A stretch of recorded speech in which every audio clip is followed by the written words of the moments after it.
מבקש ממך בכל ליבי ובזה התפילה שתנחה אותי בדרך ישרה ותודיעני אורח התורה שתדריכני בעמיתך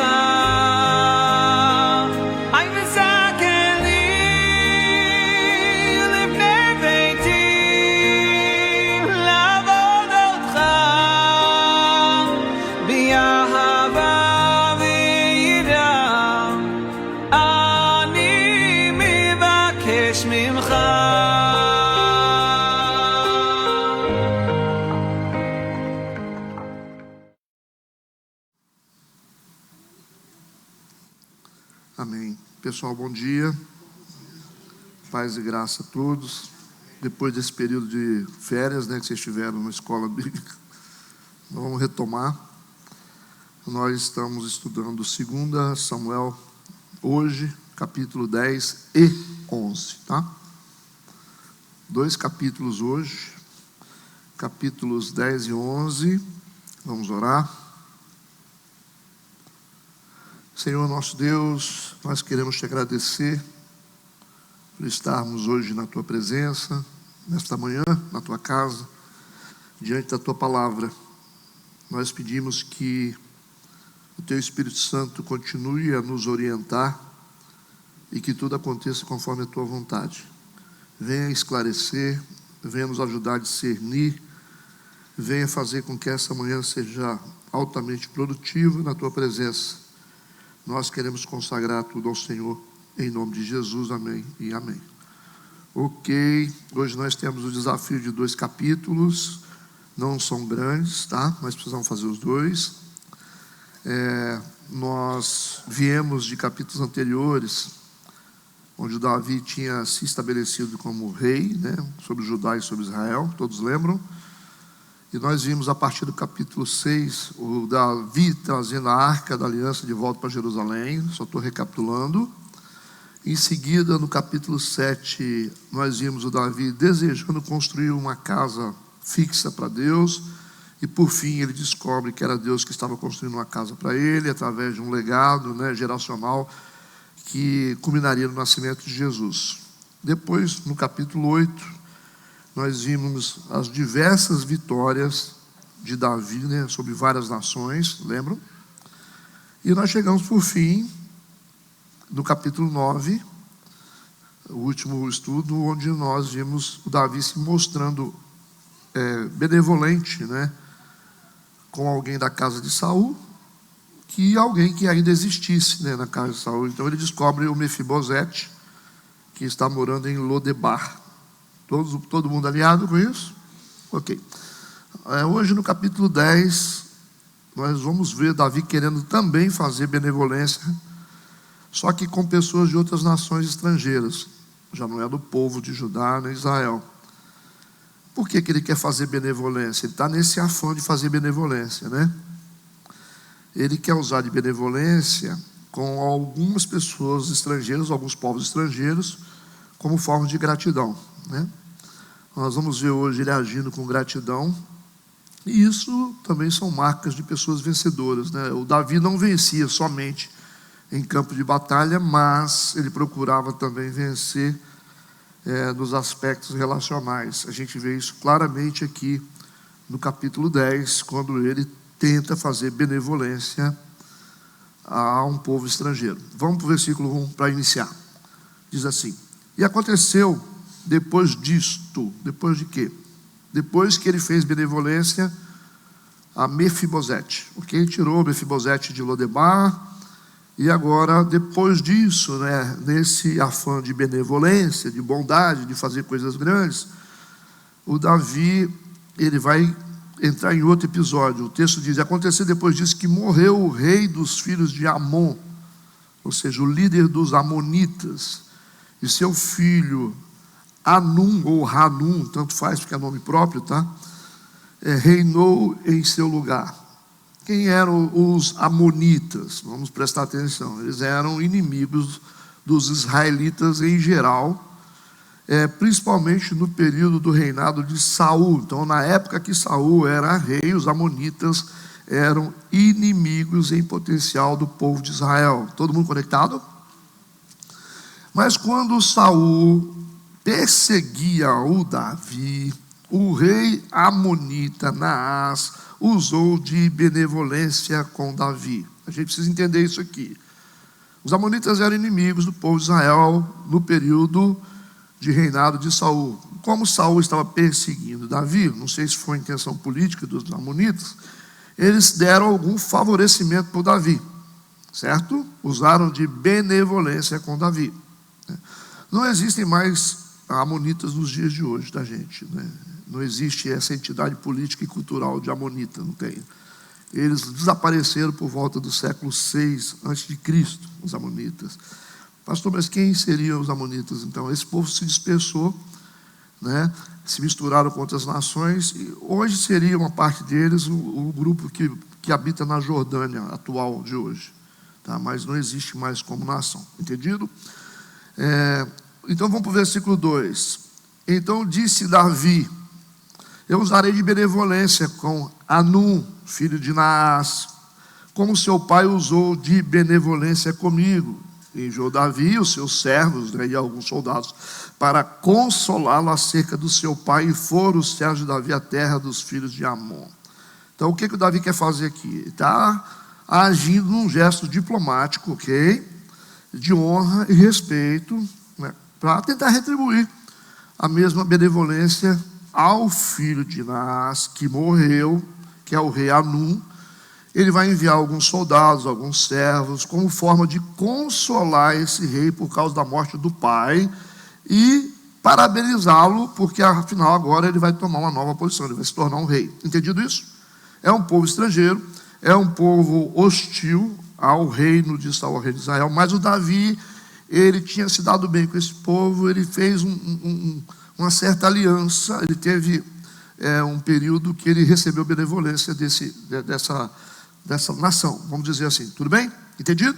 Então Davi, assim, nesse ato diplomático, ele envia alguns soldados, envia alguns servos para consolar o rei Anum por causa da morte do pai dele. Ele falou: como seu pai usou de benevolência comigo, eu também quero ser solidário a você nesse momento e ao mesmo tempo parabenizá-lo por sua nova posição como rei. Entendido? Vamos entender a história, estou contando historinha para vocês, tá? Versículo 3. Então disseram os príncipes dos filhos de Amon, os líderes dos amonitas, ao seu senhor Anum: porventura honra Davi a teu pai aos teus olhos, porque te enviou consoladores? Você está achando que o Davi está querendo te honrar? Simplesmente porque ele mandou para cá servos e soldados para poder te consolar? Não te enviou antes Davi os seus servos para reconhecer essa cidade, para espiá-la e para transtorná-la? Então Davi, eles estão dizendo aqui, Davi não está vindo aqui para te consolar, o Davi não está vindo aqui para te parabenizar porque você é o rei, está vindo aqui mandando os servos dele para poder espionar a terra mais para frente, para poder atacar a gente. Entenderam isso? Então, esse gesto de bondade do Davi foi interpretado aqui com desconfiança pelos conselheiros do rei, os príncipes, os líderes dele, falaram: não é uma questão de solidariedade, a intenção do Davi é espionar. Entenderam isso? Mas lógico que a gente sabe que a intenção do Davi aqui era boa, ok? Vamos para o versículo 4. Então, por causa disso, o que o Anum vai fazer? Ele vai prestar atenção naquilo que os servos dele falaram, os súditos dele, os príncipes dele falaram. Então ele vai tomou Anum, os servos de Davi, já que eles estão dentro do território deles, ele lhes raspou metade da barba. Você já sabe o que significa isso para um homem oriental, o significado de uma barba para um homem oriental. E lhes cortou metade das vestes até as nádegas e os despediu. Se a gente fosse usar uma linguagem comum brasileira aqui, você já sabe o que aconteceu, o que ficou de fora para eles aqui, Cortou as vestes, ficaram com as nádegas de fora e com metade da barba raspada, como um ato de insulto. A barba na cultura semítica era considerada aqui, tinha um significado, um aspecto de aparência do homem muito séria, é uma questão de honra. Cortar metade da barba era um sério insulto para um homem oriental. E o Anum, ele conseguiu agravar ainda a ofensa quando ele cortou as vestes dos soldados, deixando os soldados expostos de maneira indecente. Você imagina um homem com metade da barba raspada e com as nádegas de fora. Entendeu? Foi isso que ele fez. Antes tivesse matado eles, né? Foi um grande insulto isso. Esse gesto foi um dos maiores insultos possíveis no contexto do Antigo Oriente. Não foi apenas uma zombaria, foi um ataque direto à honra deles, identidade, masculinidade, posição espiritual e autoridade de Israel. Como é que esses caras voltam agora para Jerusalém? Como é que volta? Então, no versículo 5, quando isso foi informado a Davi,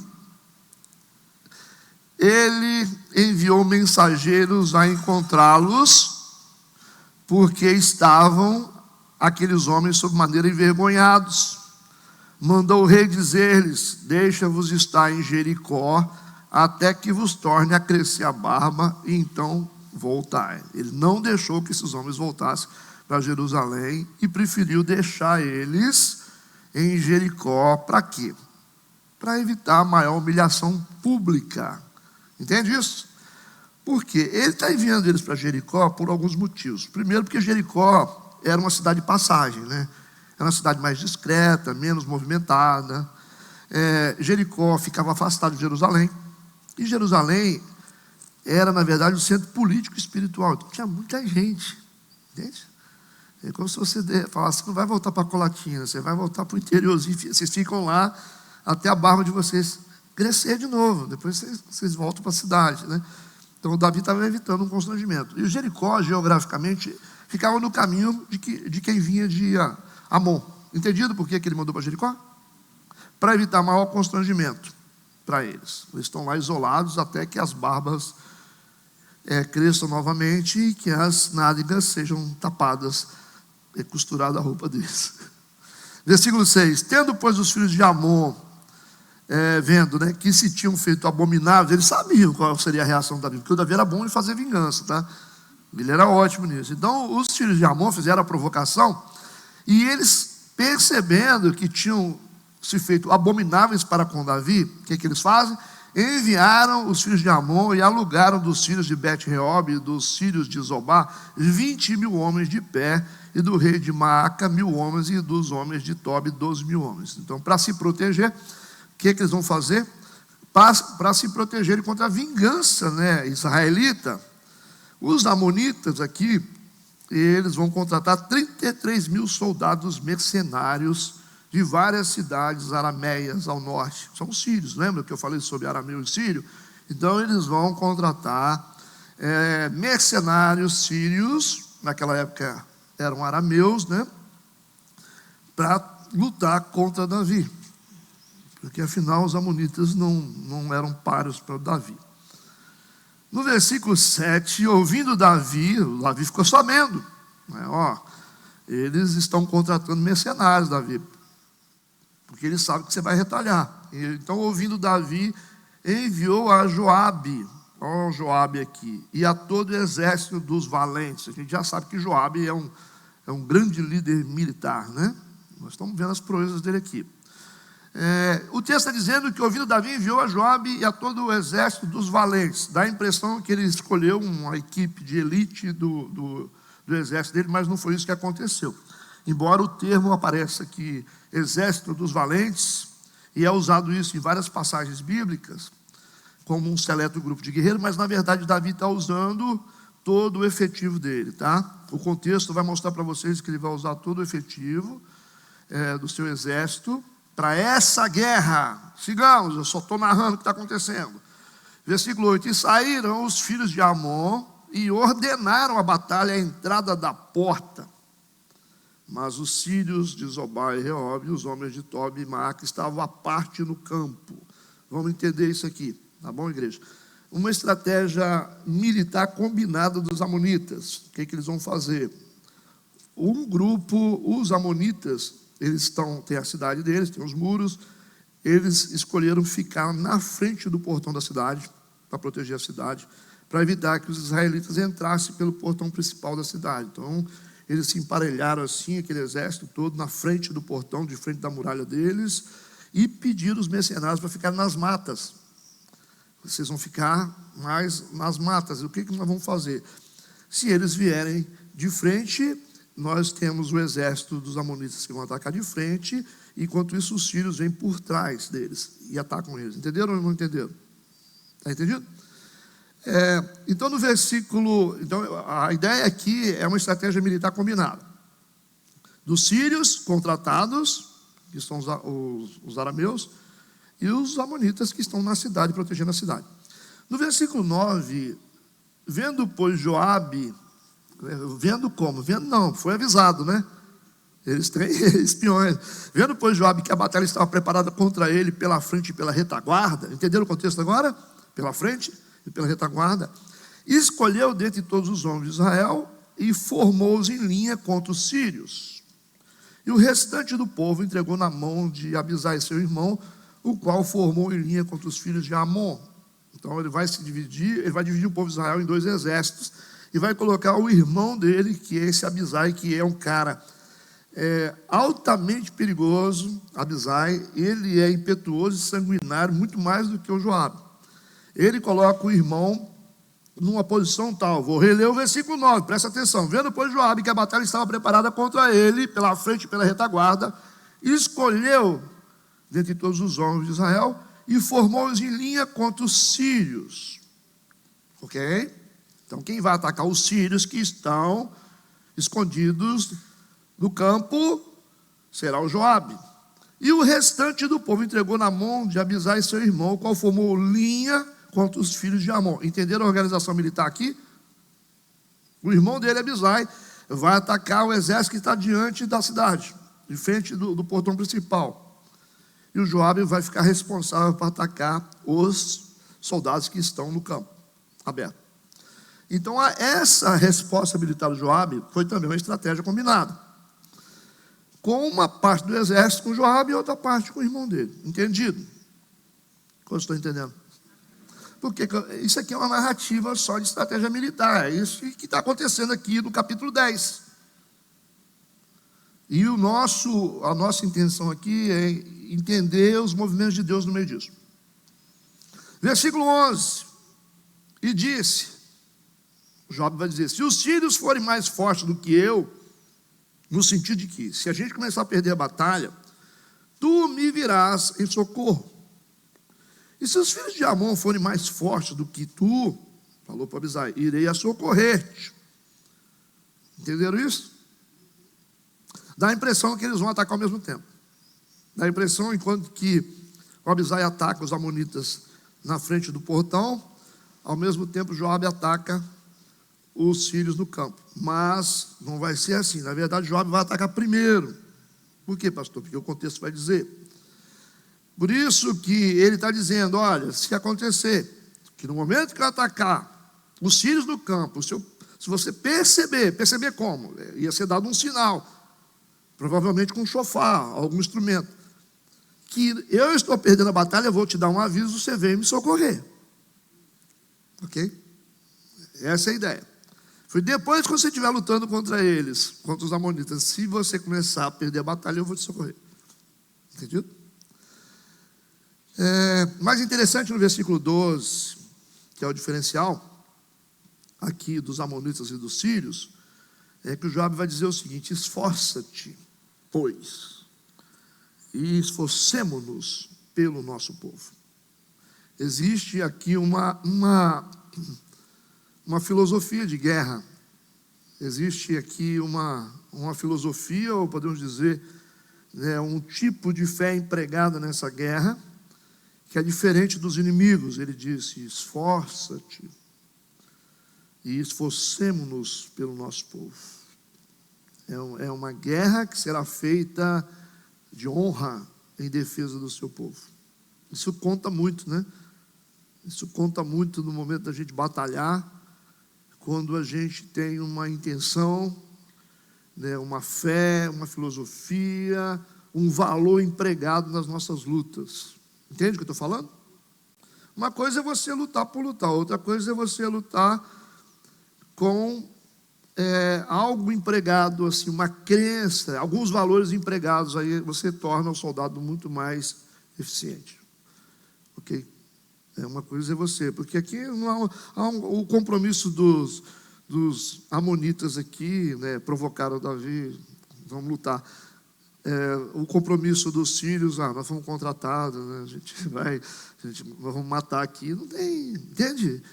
Talvez seja uma guerra para os sírios bem comercial, né? Estamos recebendo, vamos. É diferente. É diferente, igual você vê um pai lutando por um filho, é diferente do que uma pessoa lutando por outra pessoa. É diferente. Né? O pai lutando por um filho, a força dele dobra, né? Multiplica, não é isso? Entenderam o que eu estou falando? Entendeu? Então ele disse: esforcemo-nos pelo nosso povo e pelas cidades do nosso Deus. E aí é importante que ele disse: faça o Senhor o que bem pareceu aos seus olhos. Nós estamos entregues nas mãos de Deus. Ele disse: a gente vai lutar, nós vamos dar o nosso melhor, mas o desdobramento disso depende de Deus. É interessante isso aqui? Interessante, né? Nós vamos dar o nosso melhor. Tá certo? Nós vamos lutar por uma causa muito importante, mas nós dependemos totalmente do Senhor. Legal. Isso aqui os amonitas não têm, e nem os sírios. Podemos seguir? Versículo 13. Então se achegou Joabe, aí perceberam porque que o Joabe foi primeiro? E o povo que estava com ele a peleja contra os sírios. O que acontece?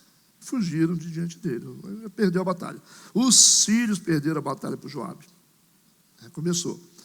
Então, no primeiro movimento estratégico de Joabe, os sírios já perderam. E fugiram. Né? O que sobrou, os que sobraram fugiram. Versículo 14.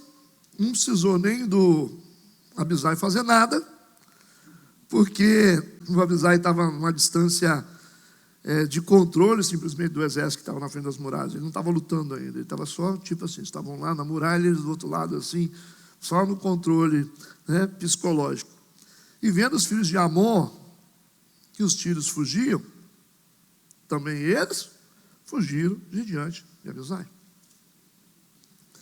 Entraram na cidade, correram para dentro de casa, né? E voltou Joabe dos filhos de Amon e veio para Jerusalém. Entenderam isso? No versículo 15, vendo, pois, os sírios que foram feridos diante de Israel, tornaram a refazer-se. Sírio é teimoso, hein? Eles são resilientes, cara. Eles perdem e se levantam, você viu? Eles se refizeram. Eles já perderam a batalha lá atrás, nos capítulos anteriores, para Davi. Vocês lembram disso? Vocês vão ver o nome do líder aqui. Que muita gente pensou que ele morreu, né? Vendo, pois, os sírios que foram feridos diante de Israel, tornaram a refazer-se. O pouquinho que sobrou se refez. E mandou Hadadezer, lembra desse nome? E fez sair os sírios que estavam do outro lado do rio e vieram a Elã.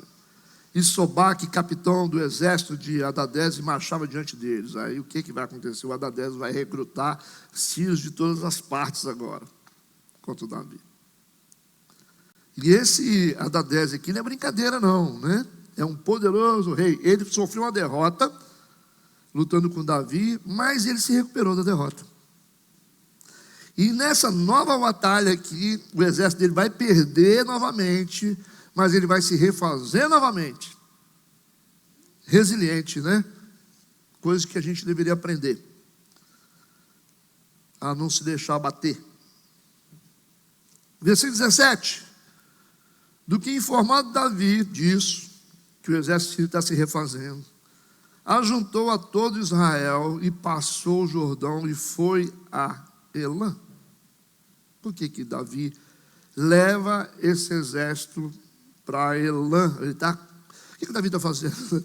Ele vai atrair o inimigo para o local que ele quer. Entende o que eu estou falando?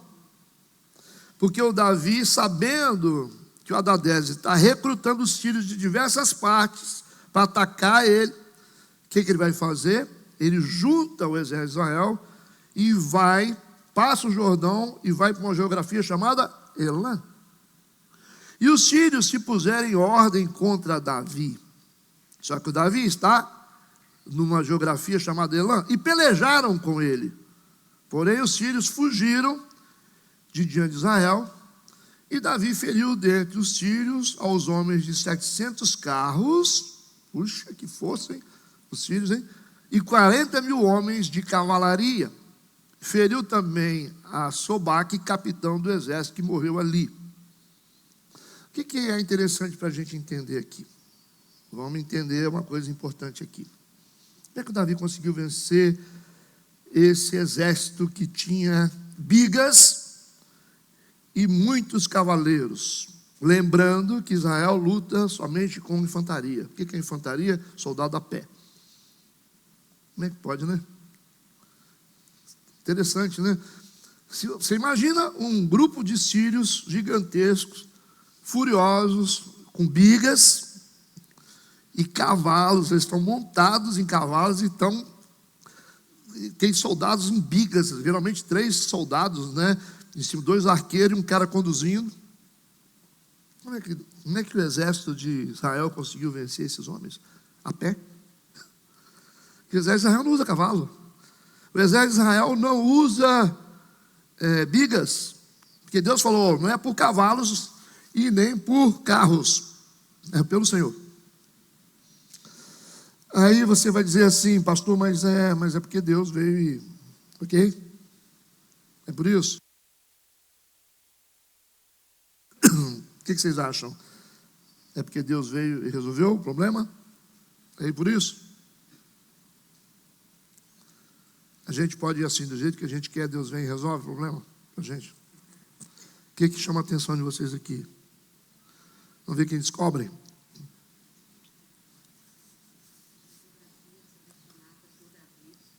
A geografia direcionada por Davi. Eu enfatizei Elã, né? Por que Elã? Porque Elã é uma região de montanha. As bigas não conseguem andar nas montanhas e os cavalos, eles perdem a força subindo o morro. A estratégia humana também agindo, né? E soldados de infantaria, eles são hábeis em luta corpo a corpo. O que adianta ter cavalo? O que adianta ter biga numa região montanhosa, espaço aberto? Tudo bem, né? Você pega num campo aberto, beleza. Agora, quando se trata de regiões montanhosas, né? Terreno irregular, né? Os cavalos perdem a velocidade, perdem a força e as bigas não conseguem andar. Aí foram para o corpo a corpo. E a lição que fica para a gente é o seguinte: nós somos mais fortes no nosso território. Então, o território que Deus escolheu para a gente, né? Lá fora nós somos fracos. Então a gente tem que trazer a luta para o nosso campo, para a nossa jurisdição. A nossa jurisdição no sentido espiritual é a jurisdição da oração. A gente luta melhor do que gritando, falando, ameaçando. A gente luta melhor orando. Por quê, pastor? Porque é a nossa jurisdição. A gente não pode comprar revólver. Né? A gente não pode pegar uma espada para matar o cara que ataca a gente, né? Faz mal para a gente não pode, né? Então a gente ora, a gente traz para o nosso campo. Nós vamos orar e vamos ver quem pode mais. É isso? Nós vamos jejuar e vamos ver quem pode mais.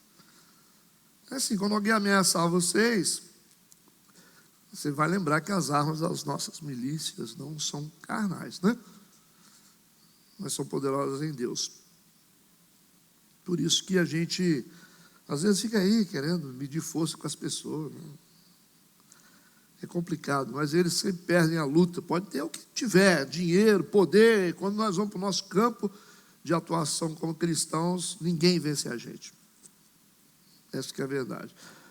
Mas a gente tem que saber ir para o nosso campo, né? O Davi trouxe eles para o campo de Elã. Não foi simplesmente, Deus vai ajudar a gente a vencer aqui, né?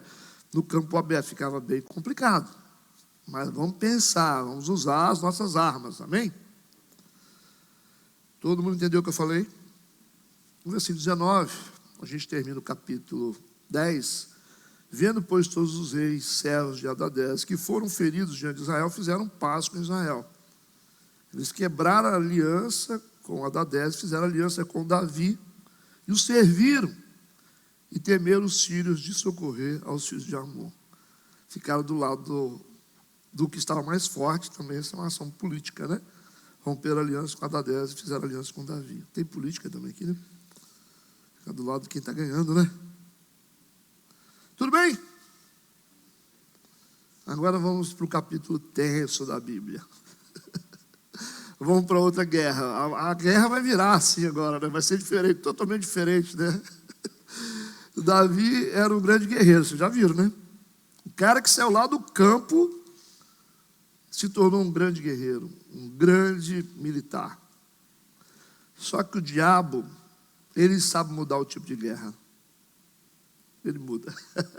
Esse é o problema, né? Vocês estão olhando para o capítulo 11, tem o título aí? Tem o título? Vamos ver se o homem que é bom na espada, ele é bom nessa guerra aqui agora. Nós não somos bons em tudo, né? Tem gente que é bom para ganhar dinheiro, mas é ruim para a família. Assim, eu sou vencedor, estou ganhando muito dinheiro na minha empresa, mas está perdendo em casa. Está perdendo os filhos, né? Então as pessoas pensam assim, porque eu sou bom nisso, eu vou ser bom em tudo. Não é bom em tudo, não. Cada setor da vida tem que ser vigiado. Cada setor. Cada setor. Ministério é uma área, família é outra área, finanças é outra área. Cada área, nós temos a área espiritual, a área emocional, a área material. Entende? Todo mundo está entendendo? É bom de crente que é assim. O crente fala assim, porque eu vou na igreja, tudo tem que dar certo. É legal isso, né? É um barato isso. O crente fala assim, eu sou crente, então tudo tem que dar certo. Eu sou cobra criada para mexer com dinheiro, família. Só. Não adianta não. Porque a gente mais vê gente que ganha de um lado e perde do outro. Porque prega bem, sabe ganhar dinheiro. Que é isso? Tem muitos pregadores bons que não tem R$1 no bolso. Não tem. Eu conheço muitos. Prega bem, ora, jejua, sobe no monte, fala, fogo mesmo. Mas você vai ver a vida da pessoa, vive igual um mendigo, devendo todo mundo. É legal que a igreja aceita isso, né? Acha normal essas coisas. Não era para ser normal. Acha bem normal essas coisas. Nós temos diversas guerras para poder lutar, não é só um tipo de guerra. Essa transição do capítulo 10 para o 11 vai ensinar muita coisa para a gente. Certo? Então não adianta achar que você é bom de um lado, você vai ser bom em tudo. Está entendido? Versículo 1.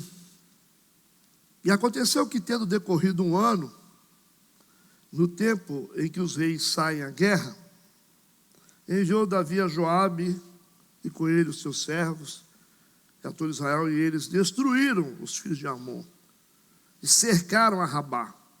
Porém, Davi ficou em Jerusalém. A gente está percebendo aqui que o Davi está muito poderoso. Davi chegou num ponto da vida dele que ele está vencendo tudo, né? Ele está nadando de braçada, mas o diabo continua trabalhando.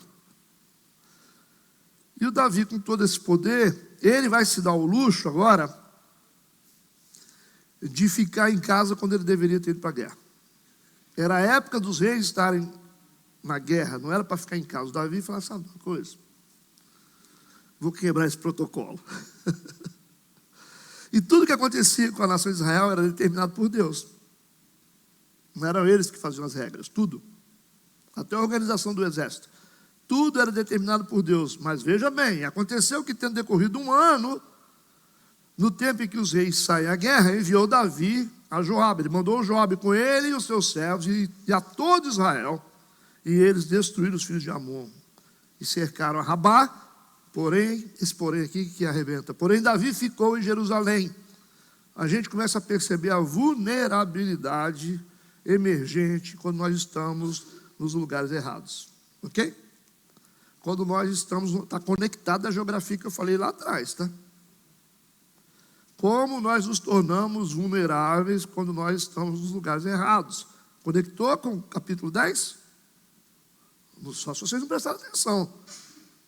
Davi deveria estar onde? Na guerra. Isso era a determinação de Deus. Mas o Davi resolveu, sabe uma coisa, vou ficar em casa. O problema não é esse. O problema é que estar nos lugares errados vai te tornar uma pessoa vulnerável. Isso.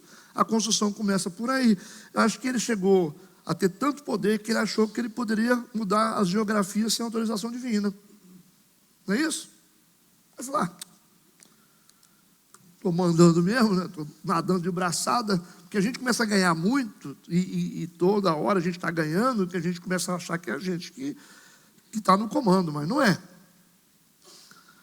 É interessante também, outra coisa, que esse versículo 1, ele revela uma estação. Eu já preguei sobre isso, tá?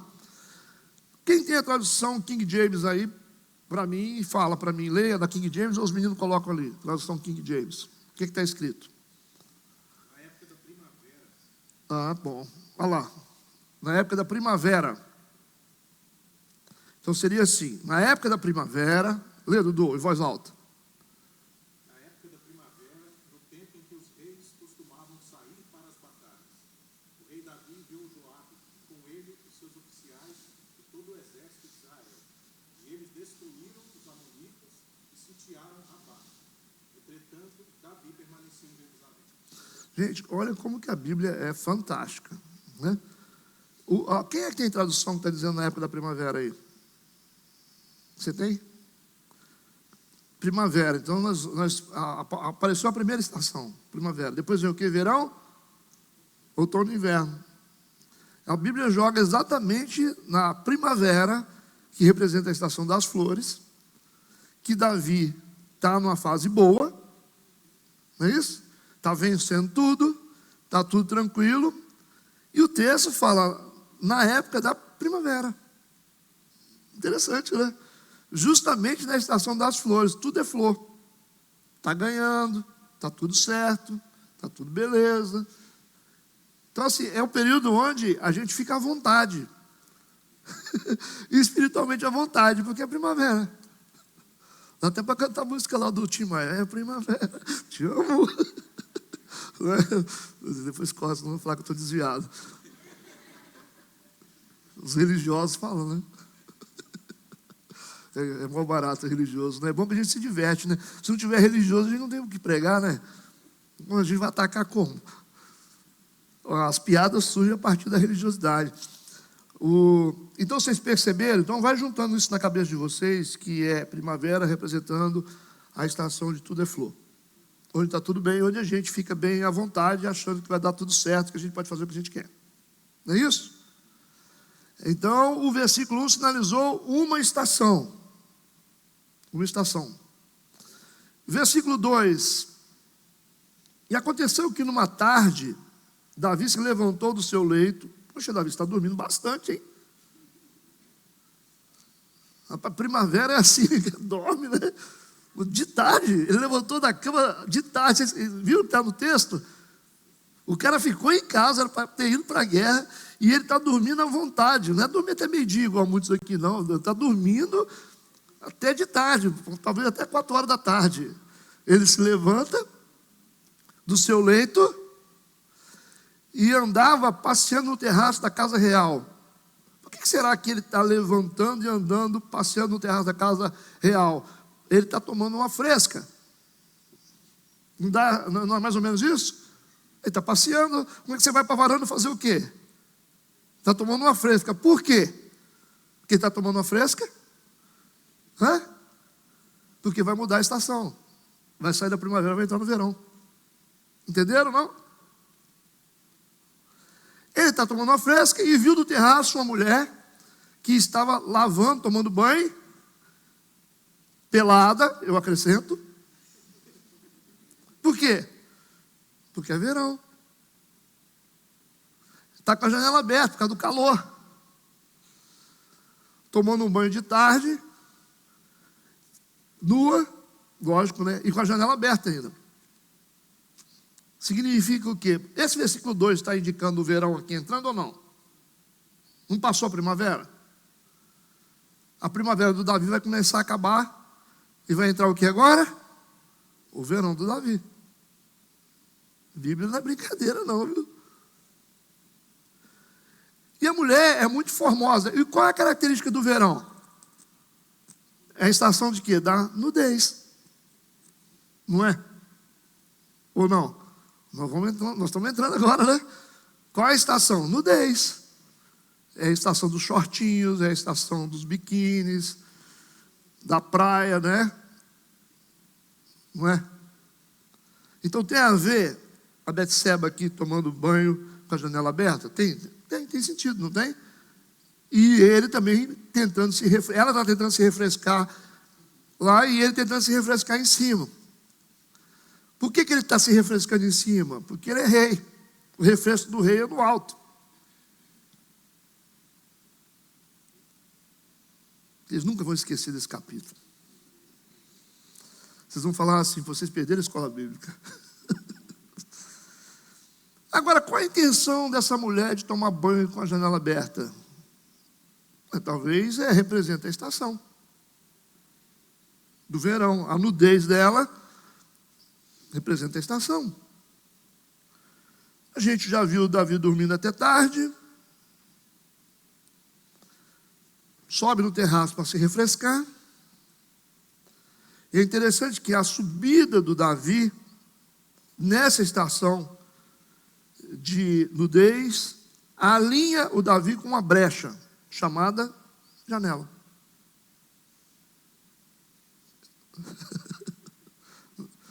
Porque ele subiu e conseguiu ver a janela aberta. Subir demais, às vezes, pode alinhar. É uma equação, né? Posição alta, lugares errados, alinha você com a brecha. Todo mundo entendendo? A gente está no verão. O verão do Davi. Versículo 3. E mandou Davi indagar, perguntar quem era aquela mulher. Ainda bem que tem esse momento para fazer a pergunta, né? Porque quando você faz a pergunta quem é a mulher, para você saber se tem restrição ou não. E disseram: porventura não é essa a Betseba, filha de Eliã? O Eliã era um homem de confiança do Davi. E ela era filha dele, mulher de Urias, o Eteu. Quem era o Urias, o Eteu? É um dos soldados mais importantes do Davi. Era um cara que era responsável pela guarda real. Era um homem que lutava pelo Davi nas batalhas de frente. Entende? Era um cara que trabalhava junto com Joabe. Quando Davi faz essa pergunta para alguns servos dele lá, significa que o Davi não foi direto. Ele não foi direto. Então a consciência dele levou ele a fazer perguntas. E essa consciência aqui está sendo alimentada pelo Espírito Santo. A gente vê aqui a intervenção do Espírito Santo sinalizando com sinalizações intencionais através de bloqueios. Quem é que pode me explicar isso aqui melhor? Quem consegue? Quem quer arriscar a dar uma sugestão quando ele faz a pergunta? É igual quando você vai fazer uma coisa, você tem que comprar aquele carro lá, né? Você marca às 13 horas para conversar com o cara e Deus não quer que você compra. Aí você perde o ônibus, né? Aí você fala: por que eu perdi o ônibus? Perdi o negócio. O cara marcou comigo, eu cheguei lá, era 13h10, o cara foi embora, perdi a compra do carro, pelo amor de Deus. Então, o ônibus que você perdeu é um bloqueio intencional do Espírito Santo. Entendeu ou não? Tem hora que você passa mal, né? Você marca um churrasco, que você não deve estar lá no meio daquele pessoal, daqui a pouco você passa mal. Poxa, perdi o churrasco, rapaz. Às vezes, é um bloqueio intencional do Espírito Santo para você não ir lá comer o churrasco. Só estou figurando, tá? Certo? Só estou fazendo assim, porque se tiver churrasco, eu vou passando mal do jeito que eu tiver. Tomo um remédio e estou lá. Entende? Às vezes a gente se pergunta por que certas coisas acontecem. Né? É igual no domingo passado, tinha um pastor aqui, né? Aí ele falou, ô pastor, ele está sentado lá atrás, pastor Davi, gente boa demais, na Assembleia. Eu falei, no domingo o senhor está aqui? Foi domingo? Acho que foi domingo, né? Domingo, acho que ele estava aí. Ele falou, rapaz, acabou a energia lá no meu bairro, ele falou. Pagou tudo lá em cima. Não tem como ter culto hoje. Eu falei, eu vou ficar sem culto, não, vou para Metodista. Aí desceu, ficou aqui. Eu falei, tem algum mistério nisso. Entendeu? E era exatamente o que ele precisava ouvir. Aquilo serviu de edificação para ele. A gente não entende. Por que acabou a energia, né? Às vezes Deus suspende um culto para que você ouça em outro culto. Entendeu o que eu falei? Por isso que a Bíblia diz, em tudo dei graça. Ele não sabe. Não é verdade? A pastora Silvia Silenta falou assim comigo, ela falou assim, ai, Deus, queria tanto conhecer o estado do Espírito Santo. Falou com Deus. Aí eu tive vontade de ligar para ela pela vida, depois de 20 anos, né, que eu conheci ela. Mas porque Deus já tinha uma agenda aqui, né, para ela. Tudo bem? O Davi está perguntando, ele está tendo a resposta que o Davi, ela é filha do Eliã, e a mulher do Urias, o Heteu. Mexer com Urias é mexer com parte relevante do seu próprio exército. Para que serve o exército? Para proteger, para lutar pela gente. Então, perceba que o próprio Davi, ele está ficando cada vez mais vulnerável. Todo mundo conectado ou alguém está perdido e não entendeu? Quem não entendeu? Todo mundo entendeu? Tudo bem. Versículo 4. Então enviou Davi mensageiros e mandou trazê-la. E aí dela se não vier. A gente vê aqui que há uma certa violação. Não é? Alguns estudiosos explicam isso. Ela não teve chance de dizer não. Ela não teve chance de dizer, ela não podia dizer não. Então foi um certo tipo de abuso sexual. Entende? Ele está usando o poder dele para poder obrigá-la a vir. Porque o texto diz, mandou Davi, enviou Davi mensageiro e mandou trazê-la. Não falou assim, você quer ir? E ela veio fazer o quê? E ele se deitou com ela, pois já estava purificada da sua imundícia. Vocês sabem o que é isso? Então voltou ela para a sua casa. Ok. Então, querendo ou não, Davi teve um verão com a Betseba super quente. Entenderam isso? A juventude fica aí, né? Vocês vão sendo obrigados a crescer na marra, né? Igual Josias, né? Amadurece rápido. Se não ensinar vocês agora, o mundo vai ensinar, né? Então, Davi mandou trazê-la. Ainda nós estamos no clima de verão aqui, não estão? E está quente. A gente está dentro da estação da nudez e também a estação do prazer, certo? Versículo 5. Eu vou perguntar agora no versículo 5 qual a estação que entrou. Duvido, vocês sabem. O que vem? Primavera, verão, qual que vem? Outono é a estação de quê? De quê? De fruto. Cara do flamenguista. Ria hoje, mas amanhã você vai chorar quando o Vasco entrar em campo, você vai ver com vocês. Ria, sorria, vai sorrindo. Sorria, continue sorrindo.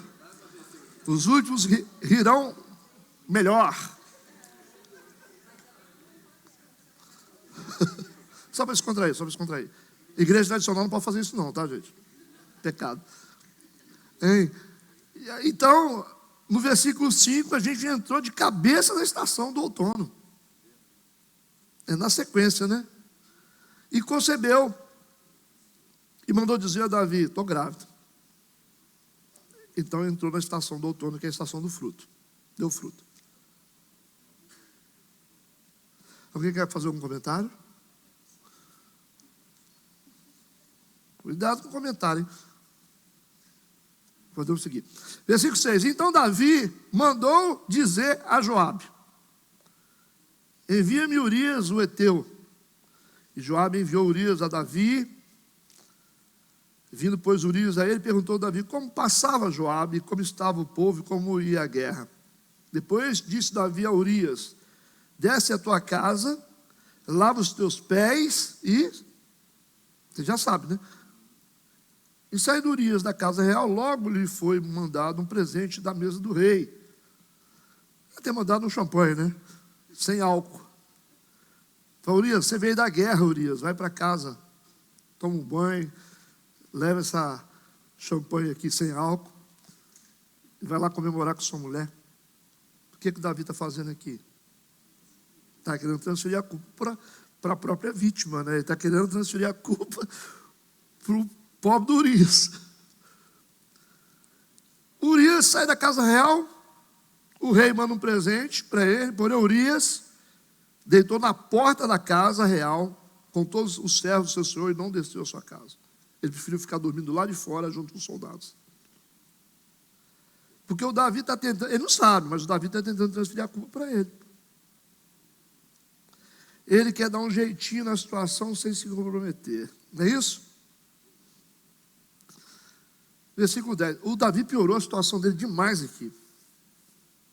Versículo 10. E fizeram saber isto a Davi, dizendo a Urias: não foi não para casa. Então disse Davi a Urias: não vens tu de uma jornada? Você não está cansado? Por que não desceste a tua casa? Vai lá ver sua mulher, para tem tempo que você não vê ela. E disse Urias a Davi: a arca, Israel e Judá ficaram em tendas, e Joabe, meu senhor, e os servos do meu senhor estão acampados no campo. E eu hei de entrar na minha casa para comer e beber, e para me deitar com a minha mulher? Ele diz: pela tua vida e pela vida da tua alma não farei tal coisa.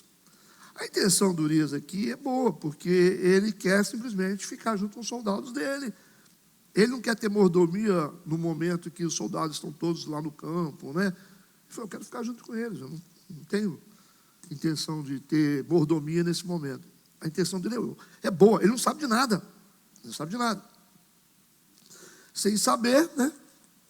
A boa intenção do Urias manteve o Davi ainda com culpa. O Davi não conseguiu transferir ainda não. Versículo 12. Então, disse Davi, nós estamos ainda dentro do outono, tá? Então disse Davi a Urias: demora-te aqui ainda hoje, e amanhã você vai para casa, vou te despedir. Urias, pois, ficou em Jerusalém aquele dia. E o seguinte: Davi o convidou, comeu e bebeu diante dele, e o embebedou. E à tarde saiu a deitar-se na sua cama com os servos do seu senhor, porém não desceu à sua casa. O cara bêbado, ele está sendo conduzido por Deus. É interessante isso, né? Entende? Ele não foi, não. A estratégia do Davi não está funcionando. Todo mundo entendendo? Versículo 14. Sucedeu que pela manhã Davi escreveu uma carta a Joabe e mandou-lhe por mão de Urias. Coitado do Urias. Urias mesmo vai levar a carta da sentença dele. Então Davi está indo para o segundo plano. Segundo plano, né? Porque os primeiros falharam. Versículo 15. Escreveu na carta. Olha, o próprio Urias vai levar e não sabe o que está dentro. Põe Urias na frente da maior força da peleja. Bota ele na frente. E retirai-vos de trás dele. Deixa o cara sozinho. Para que ele seja ferido e morra. Rapaz, eu não esperava isso do Davi, não. Eu achava que os episódios passados do Davi tinham consertado ele. Mas aqui, essa guerra aqui o Davi está perdendo, hein? O Davi vai ser um assassino aqui, porque ele vai colocar o cara na frente da batalha e vai mandar os soldados todos saírem e deixar o cara sozinho. Rapaz, né? Não foi simplesmente um erro que ele cometeu lá, ele está ampliando esse erro. Esse que é o problema do ser humano. Ele não se deu por vencido não aqui, ele continua. E aconteceu pois que tendo Joabe observado bem a cidade, pôs a Urias no lugar onde sabia que havia homens valentes. Linha de frente. E saindo os homens da cidade e pelejando com Joabe, caíram alguns do povo, dos servos de Davi, e morreu também Urias o heteu. Com isso aqui, Davi fez morrer não só Urias, mas vários soldados morreram ali inocentes. Porque o exército principal saiu, deixou eles sozinhos. Então Davi levou Urias à morte aqui. Qual é o plano do Davi? Encobrir o erro dele, ficar com a mulher do cara. São várias coisas. Versículo 18. Então ele enviou Joabe e fez saber a Davi todo o sucesso daquela peleja. Sucesso que trouxe a morte de Urias, que era um nobre soldado, mais outros soldados valentes, né? No versículo 19, é interessante que o Joabe, ele ainda vai ficar com medo do Davi, porque afinal, nessa estratégia era para morrer só Urias, mas morreu outros soldados importantes. Por isso que o Joabe vai ficar com medo. Ele falou, quando der a notícia, o rei vai falar assim: você fez o serviço de qualquer jeito. Você devia ter deixado morrer só Urias. Ele ficou com medo, olha. E deu ordem ao mensageiro, dizendo: acabando tudo de contar ao rei todo o sucesso desta peleja, e sucedendo que o rei se encolerize e te diga: por que vos chegaste tão perto da cidade a pelejar? Não sabias vós que haviam de atirar do muro? Porque os inimigos estão no muro, se aproximam da batalha, os arqueiros matam quem chega perto, né? O que Davi vai questionar aqui na cabeça do Joabe é a estratégia, como que foi feita, que não morreu só Urias, vai morrer outros caras. Ele falou: vocês não perceberam que haviam arqueiros que atirariam do muro? Quem feriu Abimeleque, filho de Jerubezete? Não lançou uma mulher sobre ele do muro um pedaço de uma corredora de que morreu em Tebes? Então ele está dizendo o seguinte: vocês lembram da história, né? Que Abimeleque chegou perto do muro, né? E o que aconteceu? A mulher lançou uma pedra na cabeça dele e matou. Se vocês estiverem próximo do muro, vocês vão ficar vulneráveis. Está na cabeça do Joabe. Ele está falando para o mensageiro: o Davi vai te questionar.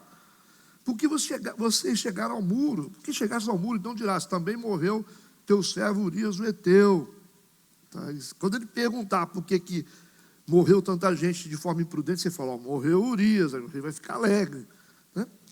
E foi o mensageiro, entrou e fez saber a Davi tudo o que Joabe viera dizer. E disse o mensageiro a Davi: na verdade, que mais poderosos foram aqueles homens do que nós, e saíram a nós ao campo, porém nós fomos contra eles até a entrada da porta. Então os flecheiros atiraram contra os teus servos, desde o alto do muro, e morreram alguns dos servos do rei. Até aqui era um erro de cálculo. E também morreu o teu servo Urias o heteu. Opa, então está tudo certo, né? O Joabe está com medo que a morte imprudente dos outros soldados provoque a fúria do rei. Por isso que manda com essa explicação. Quando o rei ficar com raiva assim que morreu muita gente, você avisa ele que Urias também morreu. Aí você vai acalmar ele. Entendeu? Versículo 25. E disse Davi ao mensageiro, quando ele ficou sabendo: assim dirás a Joabe: não te pareça isto mal aos teus olhos. Fica tranquilo, né? Pois a espada tanto consome este como aquele. Esforça a tua peleja contra a cidade e a derrota. Esforça tu assim. Falou: fica em paz, né? Isso acontece, né? Quem está na guerra é para morrer mesmo. Por quê? Está feliz porque Urias morreu.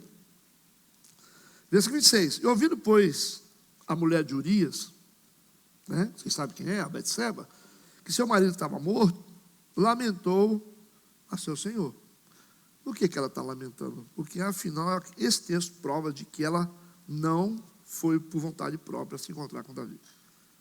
Que ela está lamentando, ela tem uma conexão com o marido. Ela gostava do marido, entendeu? Porque ela vai entrar aqui num lamento e entrar num luto profundo por causa dele. Entende como é que é a gravidade da coisa? Então ele está interrompendo aqui uma relação que era uma relação saudável. E passado o luto, enviou Davi e a recolheu em sua casa. Está sozinha, né? Ninguém vai fazer o quê? E lhe foi por mulher, porque o Davi apaixonou nela. E deu-lhe a luz a um filho. Porém, esta coisa que Davi fez pareceu mal aos olhos do Senhor. 26. Qual a estação que vai entrar agora? O inverno. Porque o inverno no Oriente representa um período muito ruim. Certo? E daí para frente vocês sabem qual é a história. Ok? Alguém quer fazer algum comentário sobre isso? O inverno fica para a semana que vem. Hã? Eu acho que Davi teve medo de perder o reinado dele. Porque o adultério, segundo a lei mosaica, e eu acho que ali nesse momento ele tentou reverter. Naquela época, sim, é meio difícil de entender se eles poderiam tocar no Davi. É porque o Davi, de qualquer forma, isso vai ser revelado depois. Não só o que aconteceu, assim como o assassinato, porque o Natã vai confrontar ele. Entendeu? O Natã vai fazer um confronto com ele, pessoal, sobre isso. E o que aconteceu aqui vai começar a espalhar, porque você vai ver que o Absalão, lá na frente, a revolta do Absalão vai surgir a partir disso. A partir disso, a revolta dos filhos vai surgir a partir desse entendimento, né? O que vai fortalecer Absalão vai ser isso, contra o pai. Então, assim, é meio difícil de acreditar que o povo teria força para poder apedrejar o Davi. Não sei se dentro do aspecto da lei poderia tocar num cara igual o Davi. Porque o Davi pilhou a lei, né? De todas as formas, né? Ele está pilhando já faz tempo. Então, o medo eu acho que o Davi, o medo dele é reputação mesmo. Acho que ele está protegendo um pouco a reputação dele, ele está tentando fazer as manobras. Eu acho, né? Mas pode ser também, né? A gente não tem uma clareza nisso. Como seria isso? Como o Davi era um violador mesmo, já estava violando muitas regras, eu acho que eles não teriam poder para poder tocar nele, não. Levar ele a um apedrejamento, não. Talvez sim, poderia ser esse o medo dele, sim. Mas eu acho que ele está mais protegendo a reputação de herói dele. Que estava numa fase que ele estava, né? Reputação de herói, aquela coisa toda, ele está muito cuidadoso com isso. E isso aí, você, rei, pegar a mulher do cara lá e trazer para o palácio dele, isso aí era a coisa mais comum dentro dos impérios, dentro dos reinados. Isso aí podia ser mulher de quem fosse. Se é mulher de fulano, vem para cá. Não tinha essas coisas. Eu acho que ele entrou num problema sério ali, porque o cara era um soldado, o cara era honroso, então isso poderia provocar um tipo de revolta no meio do povo. Eles eram muito cuidadosos com isso. A revolta, o próprio Joabe, né? Mas o Joabe sabia, né? O Joabe sabia da treta, né? Entende isso? Então são conjecturas, né, gente? Eu não tenho certeza se é isso, mas eu acho, dentro do meu pensamento. Quer comentar, Dudu, alguma coisa? Samuel, lá atrás também, ele alertou. O pessoal pediu um rei. Aham. Samuel falou, vocês estão querendo um rei? Ele vai poder deitar com a mulher de vocês. Bom, bem lembrado. Ele falou, Deus orientou. Ele falou, vocês estão pedindo um rei, o rei tem direitos, né? É isso. Bom, bem lembrado. Ele tem direitos, né? Vai fazer o quê? Alguém quer comentar? Quer comentar, Kátia? Que você ia falar aí? Bem lembrado. Você é bom aluno de escola bíblica, né?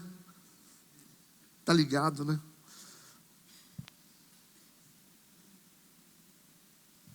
Aí. Oi. Bispo, voltando aqui no capítulo 10, uma reflexão. Capítulo 10. No capítulo 10, que o Davi, quando mandou os mensageiros para consolar o príncipe lá dos amonitas, né, foi com uma boa intenção, porque na peleja que ele teve, quando Saul estava perseguindo eles acolheram o Davi. E com essa boa intenção de Davi, que não foi uma má intenção, ele acabou entrando numa batalha que, ao meu ver, foi desnecessária. Que ele, além de ele consolar, mesmo assim, às vezes a gente entra em batalhas, trazendo para o dia de hoje, a gente entra em batalhas que, às vezes, a gente mesmo se coloca nessa batalha. Porque, querendo ou não, os amonitas, eles sabiam que eram inimigos do povo de Israel, mesmo ele tendo sido abrigado lá na época que ele estava sendo perseguido por Saul, e ele poderia ter evitado tanto a guerra, aquela batalha que ele enfrentou com os amonitas, e a humilhação dos seus próprios servos, né? Aquela situação que ele passou. Então, trazendo para o dia de hoje, talvez a gente entre em alguns tipos de batalhas que talvez não tenha necessidade, porque no final do capítulo eles acabaram fazendo uma paz aqui no final, lá no versículo 19, que os filhos, e temeram os sírios e socorreram, mas os filhos acabaram tendo uma conciliação, um período de tréguas aí. Talvez ele teria entrado numa guerra. A gente entra, talvez, hoje em dia, em certos tipos de batalha que poderia ser sido evitado por nós mesmos.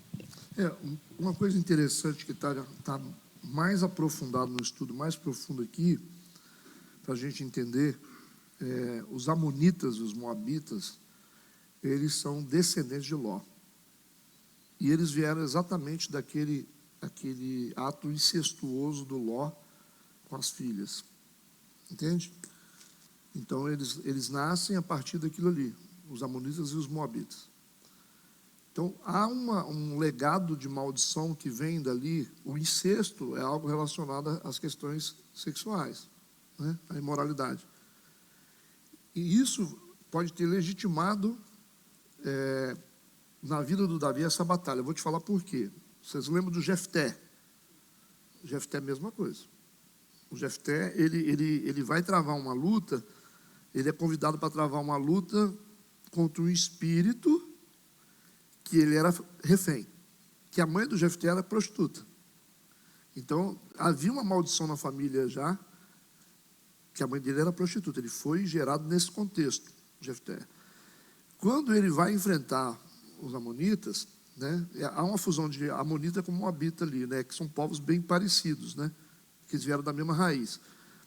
Não é o mesmo povo, mas eles têm uma mistura entre eles. Quando o Jefté vai enfrentar essa batalha, ele vai enfrentar o próprio demônio que estava nele. Não sei se você consegue entender. Porque os moabitas eram descendentes de Ló, que eram frutos de um ato incestuoso, ou seja, havia um espírito de moralidade que já estava nesse povo. E quando ele se propõe a lutar, ele vai lutar contra uma coisa que também estava na vida dele, que vinha da mãe. Então ele tinha que lutar contra uma coisa que ele não tinha vencido ainda. Você vai ver que ele vai perder a própria filha depois por causa disso. Ele foi derrotado numa guerra que ele não estava pronto. Se você for olhar, aqui é a mesma coisa, os amonitas, mesma raiz, que vem de uma maldição de moralidade. Quando Davi vai tentar, ele está em luta com esse povo. Lembra? O contexto é todo esse, começa no versículo 1. Ele vai lutar contra eles no capítulo 10, no capítulo 11. O texto é enfático, fala, guerra, destruiu os amonitas, né? Ele destruiu os amonitas, mas foi destruído pelo espírito dos amonitas, automaticamente. Não sei se você conseguiu entender o que eu falei. Então, tem coisa na Bíblia que é aquelas raízes, né, de maldição, um legado de maldição que vem atacando. Você vê líderes que estão lutando contra... o cara vai lutar contra um espírito de assassinato e a família dele é a família de assassinos. Se ele não estiver pronto para isso, ele perde a guerra.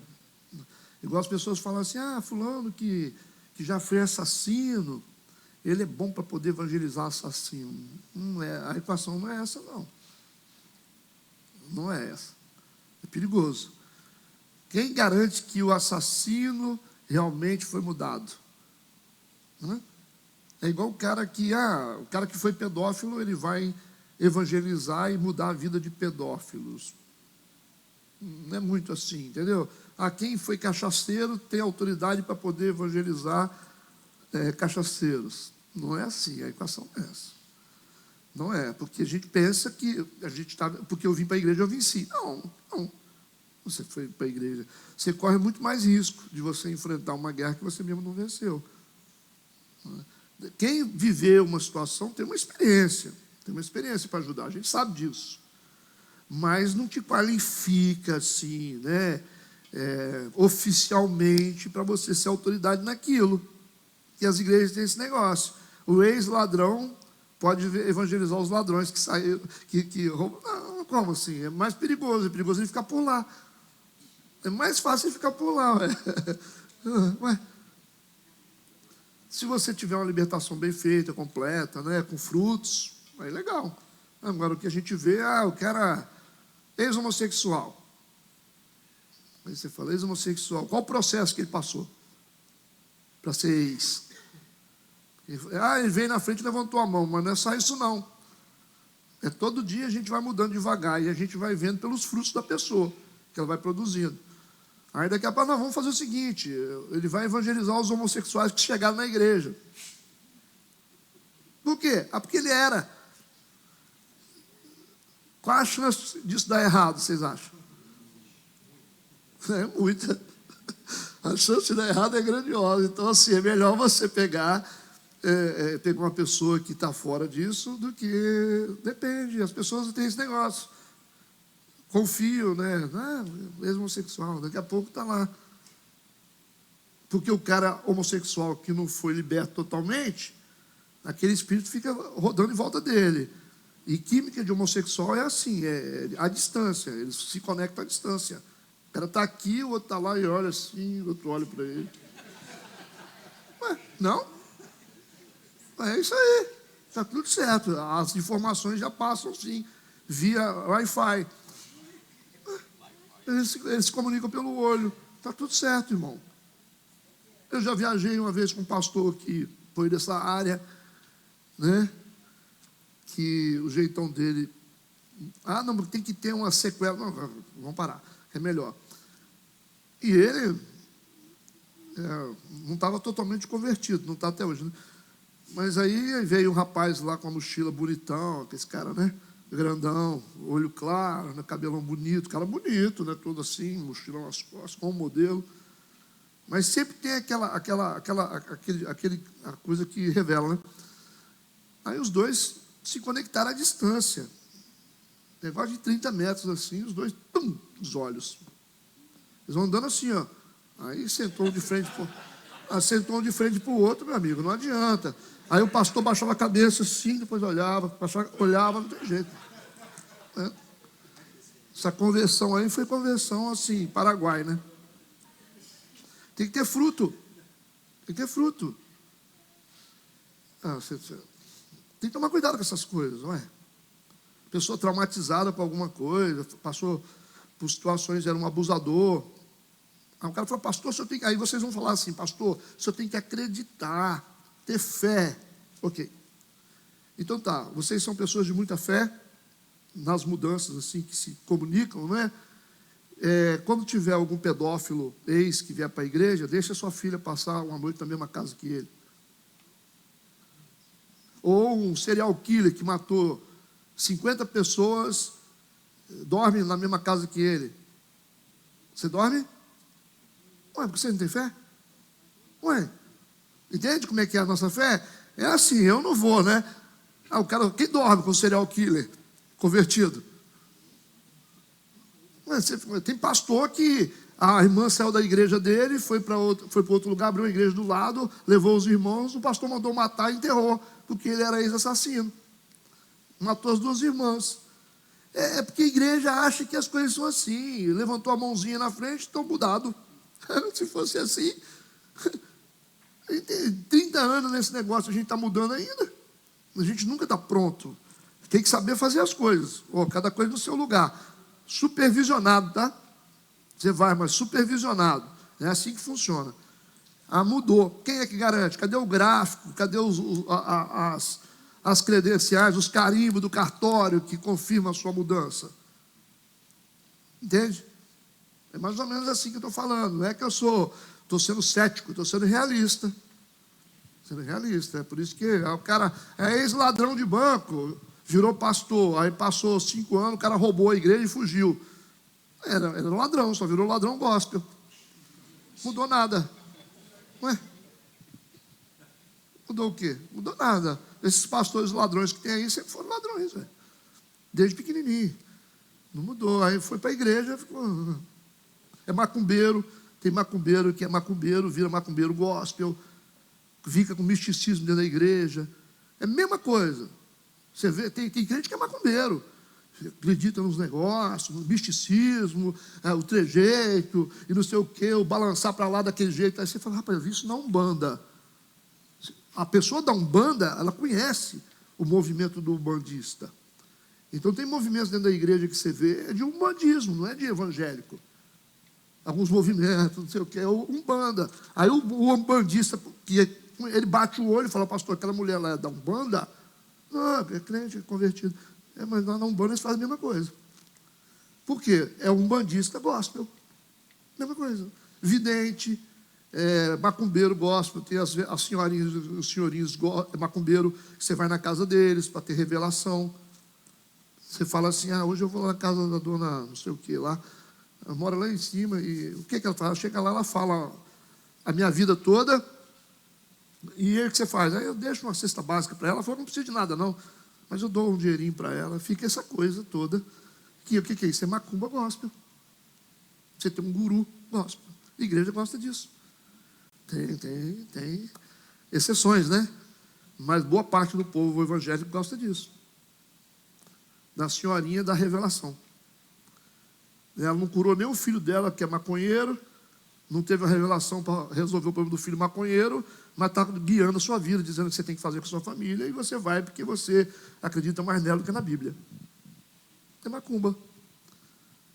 Vai guiando. Eu vejo uma cobra na sua vida, e tirei já, peguei na cauda dela, já tirei com a oração. É assim, vive assim. É um monte que chega, que fala isso para mim. O que é isso? Macumba, só que é gospel. Eis que te digo, bom, não sei. Vamos ver, né? Se for de Deus, a gente vai acontecer. É assim que se faz. Não é ficar empolgado, não. A gente mastiga. Fica mastigando a revelação. Se a gente vê que o negócio está meio enrolado, a gente cospe e joga fora. Não é ficar engolindo, não. Ok? Tem que comer o peixe para separar as espinhas. Senão, não tem jeito. Deu para entender, né? Vocês só vão se enganar se vocês quiserem. Mas tem gente que gosta, né? Tem gente que gosta, aí não tem jeito. Tem gente que gosta de ser enganado. Adora. Eu gosto desse negócio que dá aquela emoção, né? Tá bom. Se você quiser carisma, você procura o padre Fábio de Mello. Os padres são carismáticos, né? São carismáticos. Isso. É assim que funcionam as coisas. Vamos seguir, querem comentar? Vamos embora. Tá bom por hoje? Alguém quer falar? Só uma observação interessante, a vida de Urias aqui com Davi. Na verdade, Davi estava sendo mais uma vez confrontado pelo Espírito Santo, porque quando Urias não negocia a posição dele, né, ele permanece na posição que deveria estar, mais uma vez ali o Espírito Santo confronta com Davi. O seu servo não está negociando a posição, ele está na posição, mesmo que isso custou a vida dele depois. Mas também eu vejo como um confronto com o próprio Davi, nessa situação dele aqui. É muita coisa interessante, né? O Urias parece estar tendo mais discernimento do que o Davi. Ok? Podemos fechar? Vamos orar. Deus, obrigado. Mais uma manhã, mais um momento na tua casa. Obrigado por esse tempo, que cada palavra seja um norte para o nosso discernimento pessoal em relação às Escrituras, em relação aos movimentos. Que o Senhor nos mantenha firmes, com os olhos abertos contra todas as ciladas do diabo. Nós queremos agradecer por tudo e consagrar esse dia ao Senhor, em nome de Jesus. Amém e amém. Vamos lá.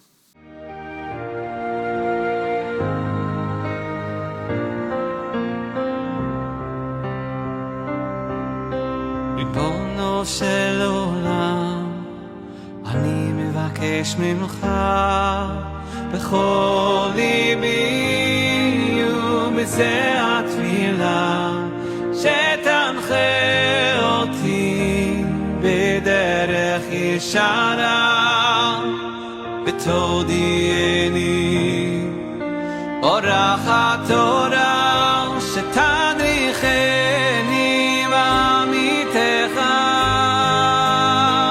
היי וזכני לבני ביתי לעבוד אותך